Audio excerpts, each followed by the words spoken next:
एक गांव में हरिया और भोला नाम के दो दोस्त आपस में रहते थे। वह इतने घनिष्ठ मित्र थे कि वह हमेशा जो भी काम करते आपस में मिलजुल कर वह करते थे। और भोला दोनों हरिया आपस में एक दूसरे की बहुत इज्जत करते थे। एक बार भोला हरिया से बोलता है, यार दोस्त, मैं शहर जाना चाहता हूँ और जाकर वहीं काम करेंगे। हाँ, और कुछ पैसे कमा के फिर गांव में कुछ करेंगे आके। हाँ हाँ दोस्त, तुम सही कह रहे हो। हाँ, जाओ तुम शहर। इधर भोला और हरिया खूब आपस में बातें करते थे। पूरे दिन बातें करते करते निकल जाती थी और थोड़े ही दिन में वह दोनों का बातें कम होने लगती हैं। कुछ समय बाद हरिया शादी कर लेता है और अपनी वाइफ को घर लेकर आ जाता है। और अपने दोस्त के बारे में हरिया खूब उसको बताता है और पत्नी भी उसे नाम से खूब जानती है। अरे सुनो लक्ष्मी, मेरा दोस्त आएगा ना, वो बहुत ही अच्छा है, बहुत मेरी बात मानता है। हाँ हाँ, जानती हूँ। आप बहुत सालों से यही कह रहे हो, पर आपका दोस्त नहीं आया अभी तक। एक दिन हरिया अपने दोस्त भोला को कॉल करता है और फ़ोन करके वह बातें कहता है। भोला जब बात कर रहा था तो वह डरा सहमा जैसे बात कर रहा था और वह फ़ोन कट कर देता है। और एक दिन अचानक भोला उसके गांव आ जाता है। अरे भैया, आपको किससे मिलना है? आप कहाँ, किससे, किसके घर आए हो? हरिया की पत्नी ये पूछती है तो भोला जवाब देता है, अरे मैं अपने दोस्त हरिया से मिलने आया हूँ, मेरा नाम भोला है।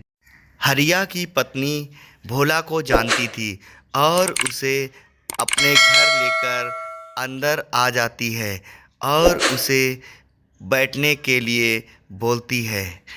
और भोला एक एक सीट पर बैठ जाता है और हरिया के बारे में पूछता है।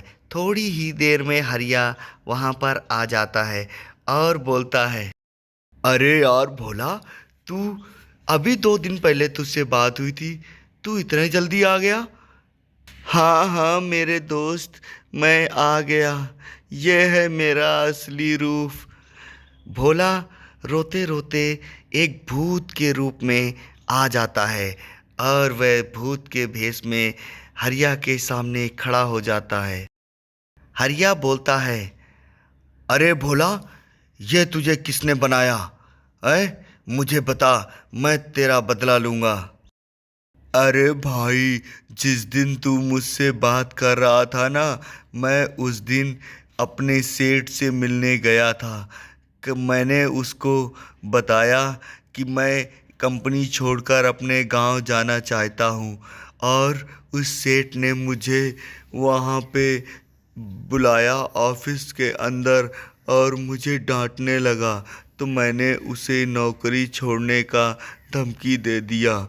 वह सेठ मेरे ऊपर बहुत गुस्सा हो गया और मेरे से वह लड़ने लगा और मेरे को भद्दी भद्दी गालियां देने लगा मेरे भाई। हाँ, और मुझे वहाँ पे गाली देके मुझे भगाने लगा, तो मैंने उसे पैसे मांगे तो मुझे वह डांटने लगा और मुझे खूब मारा। और मारने के बाद मेरे पेट में एक चाकू से एक हमला कर दिया और चाकू मारकर मुझे वहीं पर मार डाला और मैं मर गया। मरने के बाद मैं भूत बन गया।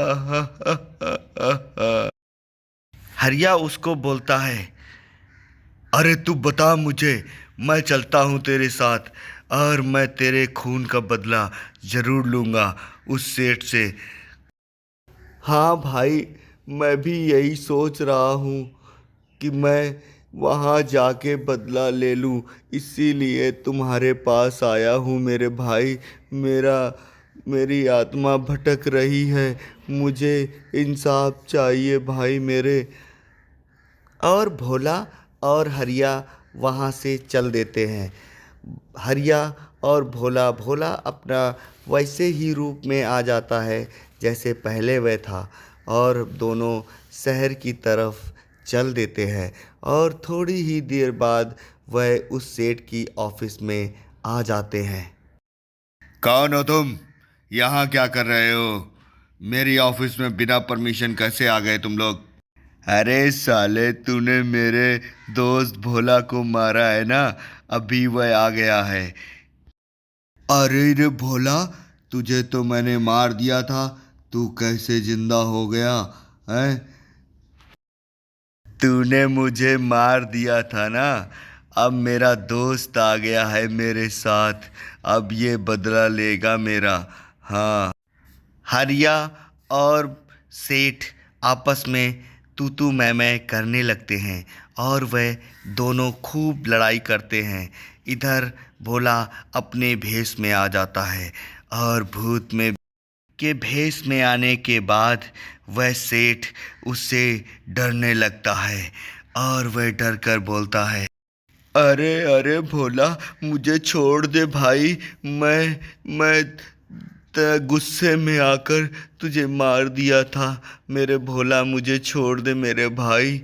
वह सेठ खूब गिड़गिड़ाता है, पर भोला वह भूत उसको मारने के लिए तैयार हो जाता है और अपने हाथों से चाकू से उसे वहीं सेठ को मार देता है। और मारने के बाद वह हरिया से बोलता है, मेरे भाई, मेरे जाने का समय आ गया है, अब मैं मुक्ति पा जाऊंगा। और वह भोला वहाँ से चला जाता है। हरिया अपने घर आ जाता है।